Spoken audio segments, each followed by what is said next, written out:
यमग्निमूर्धा दिवः ककुत्पति पृथिव्यामयम् अपां रेतांसि जिन्वति।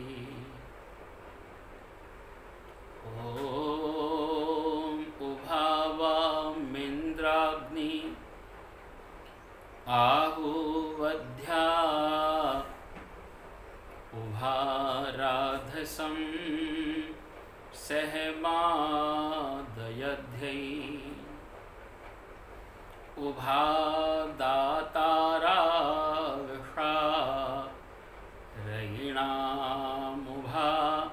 वाजस्य सातये हुवेवाम्।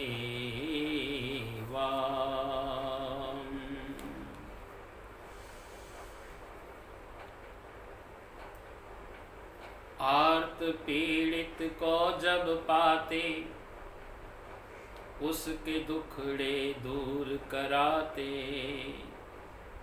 जाते उत्सव जहाँ मनाते, पिता भाई ज्यों वे हर्षाते।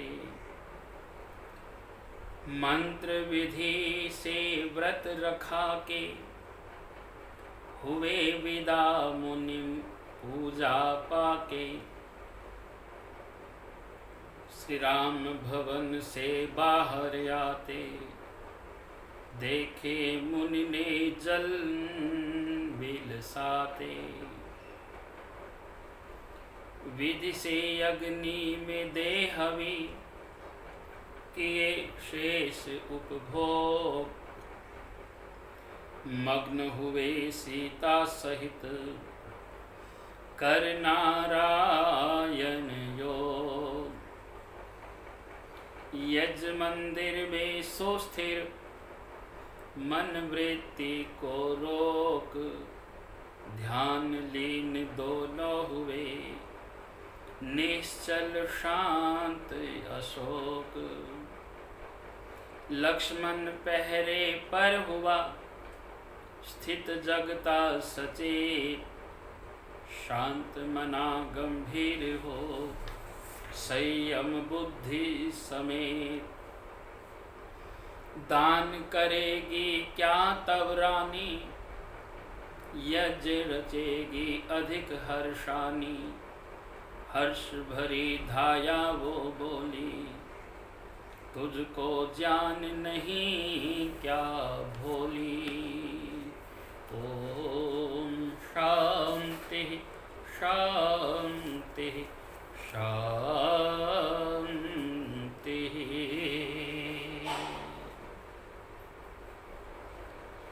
सम्मुख समुपस्थित श्रद्धा व करुणा से ओतप्रोत मातृशक्ति, देव के दुलारे भद्र प्रिय सज्जनों, प्रिय बालक एवं बालिका, जिंदगी हमेशा एक नया मौका लेकर के आती है। यूँ कह लीजिए कि जिंदगी एक नया मौका देती है। सबसे सरल और वेद की भाषा में मैं अगर कहूँ तो शब्दों में उसे हम आज कहते हैं।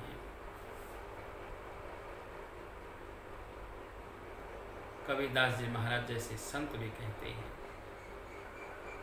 काल करे सो आज कर, आज करे सो अब, पल में प्रलय होएगी फिर ही करेगा कब। मुख्य कार्य को कभी भी गौण नहीं समझना चाहिए,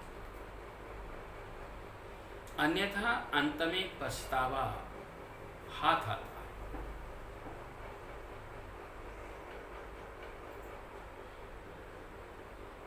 अपनापन छल के जिसकी बातों में सिर्फ कुछ ही लोग होते हैं, ऐसे लाखों में। हित की बात सुनिए, विचार करिए, चिंतन करिए। माता और सज्जनों, दो बातों पर विशेष ख्याल करना, अच्छी किताबें और अच्छे लोग। तुरंत समझने में तो नहीं आते ये, इनको पढ़ना पड़ता है। वेद को कठिन कहकर के हमने छोड़ दिया और आज सारा विश्व आप देखते हैं कोविड-19 के अंतर्गत वेद की ही मान्यताओं को मान रहा है, स्वीकार कर रहा है और बाकी सब मान्यताएं धरी की धरी रह गई। आज का भौतिकवाद है, आज सब भगवान की दुहाई दे रहे हैं, परमेश्वर की दुहाई दे रहे हैं।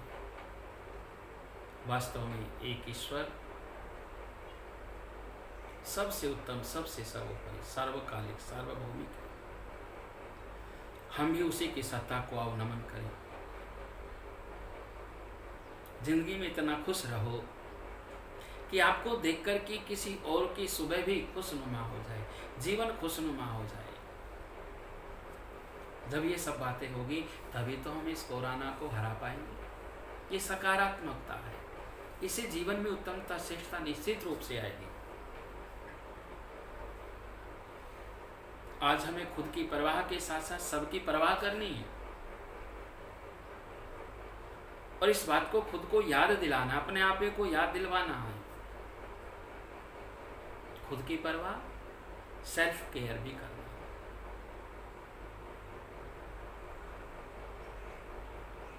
सोशल डिस्टेंस, फिजिकल डिस्टेंस, एक दूसरे को छूना नहीं, एक दूसरे में गैप बना करके रखना है। दिलों की दूरी नहीं चाहिए, मनों की दूरी नहीं चाहिए, केवल सोशल डिस्टेंस जरूरी है। अपने आप को सुकून देने के लिए, शांत रखने के लिए, खुद को स्पेशल महसूस कराने के लिए अपने पसंद को स्वाध्याय के साथ जोड़िए, संध्या के साथ जोड़िए। एहसास दिलाइए कि मैं दुनिया का सबसे सुखी व्यक्ति हूं, तो फिर आपको कोई भी दुखी नहीं कर सकता। आपकी खुशियां आपके हाथ में हैं। आप पर सिर्फ आपका नियंत्रण हो। अगर कहीं जाने का मन नहीं है तो दूसरों की खुशी के लिए जाने की बजाय उस प्लान को कैंसिल करना सीखना होगा। अगर कोई इनविटेशन दे यह है तो उसका मतलब ये नहीं कि बिना मन के भी जाएं। नहीं, छोड़ दो, रहने दो, कोई बात नहीं। जिस चीज में खुशी मिलती हो केवल उसे करना होगा। आज के समय में पेंटिंग कीजिए, डांसिंग कीजिए, वेद पाठ कीजिए, कोई मंत्र याद कीजिए, कोई अन्य शौक जीवन में है उसका पूरा करने का प्रयास कीजिए। कई बार हमारे आसपास के लोगों का दबाव या उनके विचारों के प्रभाव के कारण हम आत्मविश्वास में कमी ना आने दें। खुद को अनदेखा न करें बिल्कुल भी। सेल्फ केयर, खुद की परवाह आगे बढ़ने के लिए भी बहुत जरूरी है और इसके लिए सतर्क होकर के निरंतर देखते रहना होगा, देखते रहना होगा। हर पल सुख से सुकून में रहना, अपने जीवन को आनंद में सराबोर करना ही अति आवश्यक है। प्रसन्न रहना, साख के लिए सही, संबंधों के लिए सही, अपने सपनों को पूरा करने के लिए सही। प्रसन्न रहिए, खिलखिला करके हंसिए। सुबह शाम हास्य क्रियाएं कीजिए, हास्य आसन कीजिए। आसनों का शरीर को लाभ दो, मन को लाभ दो, समाज और विश्व में हंसी फैला दो। फूलों की तरह मुस्कुराहट, सुगंधित वातावरण बना दो।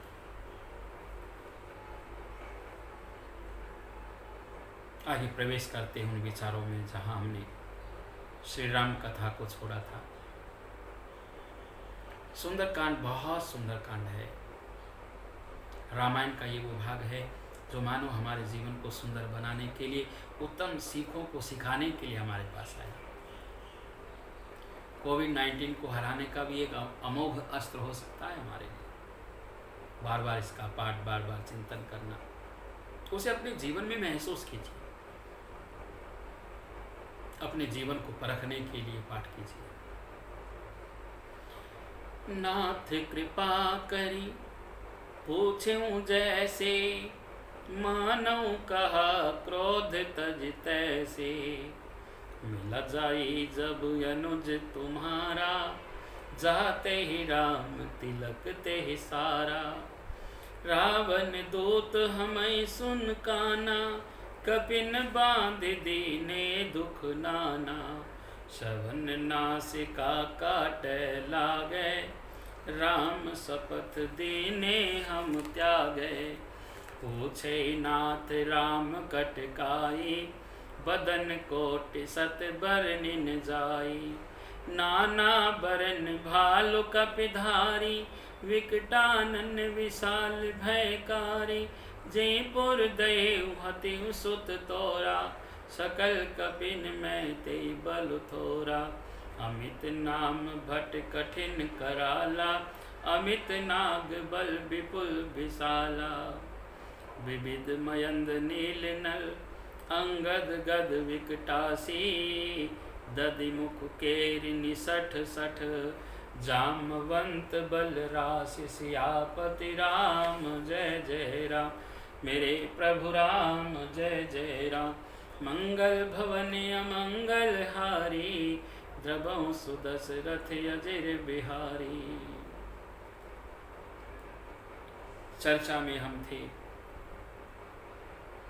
राम जी की सेना का भेद लेकर के सुख इत्यादि रावण के दूत रावण की सभा में पहुंचे हैं। रावण ने बहुत सारे प्रश्न अपने दूत सुख से किए। अब वो सुख दूत अपनी बातों को बताते हुए कहता है, नाथ आपने जैसे कृपा करके मुझसे पूछा है, वैसे ही क्रोध को छोड़ करके मेरा कहना मान लीजिए। मेरी बात पर चिंतन कीजिए, मेरी बात पर विश्वास कीजिए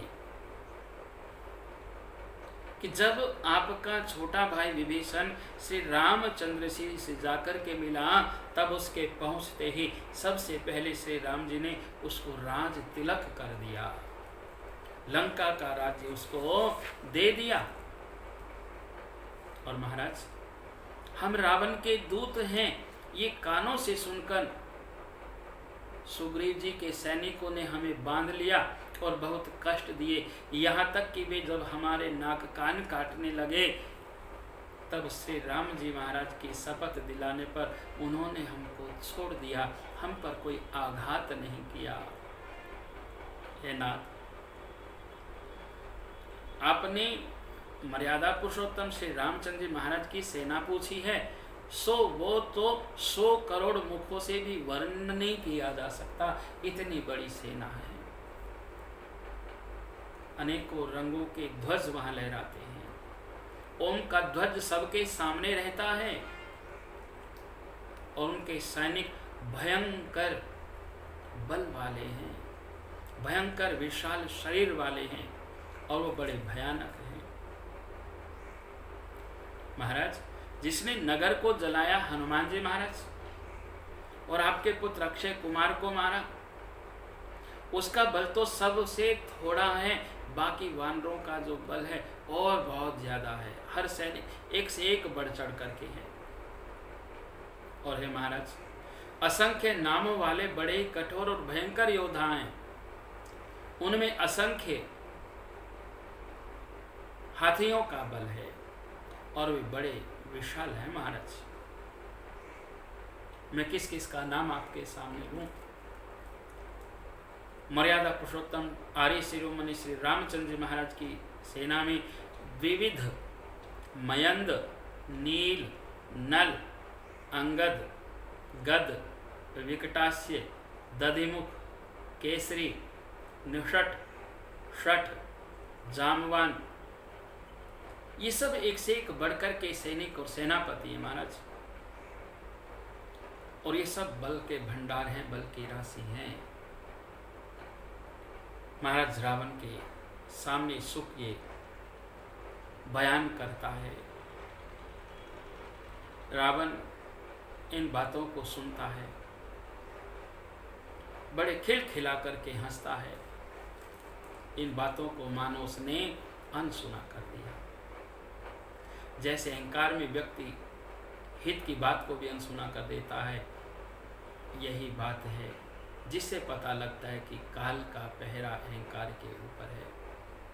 अहंकार को त्याग कर प्रभु की शरण में जाकर जीवन का आनंद लो।